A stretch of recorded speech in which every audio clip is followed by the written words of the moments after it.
उत्कृष्ट स्थान और निकृष्ट स्थान पदार्थ आपकी भावनाओं पर निर्भर परिस्थिति अनुसार उत्तम गुणयुक्त गुण स्वरूप पदार्थ को स्मरण करते हुए आपको उस स्थान की वास्तविक प्रबलता, वास्तविक अर्थात आपसे कितनी दूर है, उसकी सामर्थ्य का ज्ञात होगा कि आप उसके प्रयास कितनी ओर जाने की आपको चेष्टा है।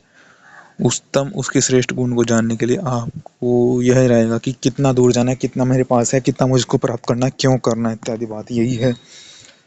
को बहुगुण गुण अत्यंत गुणवान सब आता है, को पहुंचना है, आपका गुणस्य गुण जाना है, आप उसको प्राप्त करते थे अच्छा ही सब जगह आने जाने अत्यंत गुणवान बड़े अत्यंत बलयुक्त वायु के मार्ग को जानता है, जो वायु के द्वारा ही आप गमन कर सकते हो।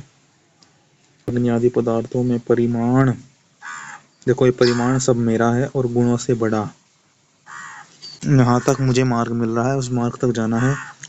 पदार्थों में जैसे कि ऊपर से नीचे लेकर उसके गुणों को ज्ञात हो जाता है, ऐसे ही वायु के द्वारा उसके मार्ग को ज्ञात करते हुए, गुणों को ज्ञात करते हुए उसके मार्गों को ज्ञात होता है। गुणों को ज्ञात करते ही मार्गों को ज्ञात होता है, मार्गों को ज्ञात करके हम जो पाना चाहते हैं वह प्राप्त करते हैं। उत्पत्ति और आने जाने के मार्ग को उसमें स्थूल और सूक्ष्म पदार्थ ठहरे हैं, उन सबको यथार्थ ज्ञान से कार्य सिद्ध करा करके सब प्रयोजन को सिद्ध करते हैं, वही विद्वानों में गण्य होता है। वायु को कैसे वश में कर सकते हैं? तो जो वायु है वो इजीली अवेलेबल है, कंट्रोलेबल है। पहले तो देखना है कि उसकी स्पीड कितनी, उसकी स्पीड कहा गया है लाइक व्हीकल, रक्त का चक्र होता है, कोई भी आप वाहन चलाते हैं उसमें चक्र की भांति उसकी इतनी स्पीड है। अगर उस स्पीड को आप ऑब्जर्व कर पाते हैं, उसको अंडरस्टैंड कर पाते हैं, तो आप उसको कंट्रोल कर सकते हो।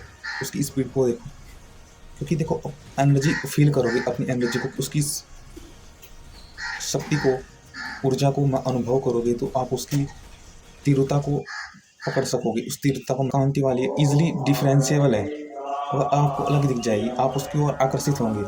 अगर आप एयर कंट्रोल करना चाहते हो, टेबल करो, इसलिए उसको पहचानो कि सब पंच महाभूतों से कैसे अलग है, वो इजिली ही दिख जानी चाहिए, इजिली अवेलेबल होनी चाहिए, इजिली क्रांति है, वो तेज है उसमें एक तरह से है, अपने ही गुणों को प्राप्त होने योग्य है। अर्थात जब दो वायु के स्वभाव आपस में मिलते हैं, इफ उनमें एक बल होता है कि जो धारण कर सकते हैं। वायु वस्तु को धारण करती है, वायु वस्तु को धारण करती है, स्वयं धारण करती है, इसलिए बलवान है। उस भाव को, उस बल को अनुभव फील करना है, उस स्ट्रेंथ को, तो कि दो आपस में दो ऑब्जेक्ट सेम कैरेक्टरिस्टिक के आपस में मिल रहे हैं। They have merged, to object they have merged with same quality, same quantity, they have merged the same characteristics, they have same features. values like that they have reached out, जो सब जगह पहुंची हुई है। they have reached in all way in all direction, these are no obstacles, जिसे रुकावट नहीं है, वो हर जगह निश्चल आकाश से चलायमान है, आकाश से उसमें तीव्र है, और जो वह जल और रात्रि को बढ़ाती है, अर्थात हमारे आनंद को, अर्थात जिसमें कांति होती है, जो बढ़ाने को, जो बढ़ती करती है शरीर में, जो संसार में चलायमान है, जो बढ़ती है, जिसको हर रूप से आप यूज़ करने से उस हर पदार्थ की उन्नति हो बढ़ती है, जो है इंक्रीजमेंट ये फीचर है एयर का कि वह इंक्रीज करती है, इंक्रीमेंट करती है। इंक्रीमेंट कैसे करती है? क्योंकि वह उसको कोई in all direction have no observe, रोक टोक नहीं, उसको flow like a water, so वो इंक्रीमेंट करती है।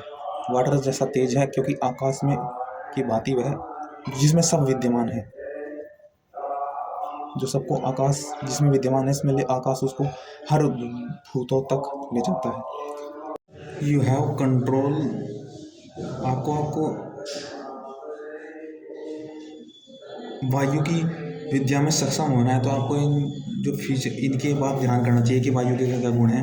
एक तो उसकी बढ़ती का गुण है, इंक्रीमेंट का गुण है, इजीली अवेलेबल है, प्राप्तव्य है, वह प्राप्तव्य है, इजीली अवेलेबल, इसलिए इजीली डिफरेंशिएबल, अंडरस्टूड हो जाती है, सबों में एक दिखती है, क्रांति दिखती है, एक तरह से विशेष दिखती है, विकसित दिखती है, विकसित करती है सबको। तो अंडरस्टैंडेबल, इजीली और अवेलेबल है, और प्राप्तव्य भी है, अवेलेबल। विचित्र है, सोर्स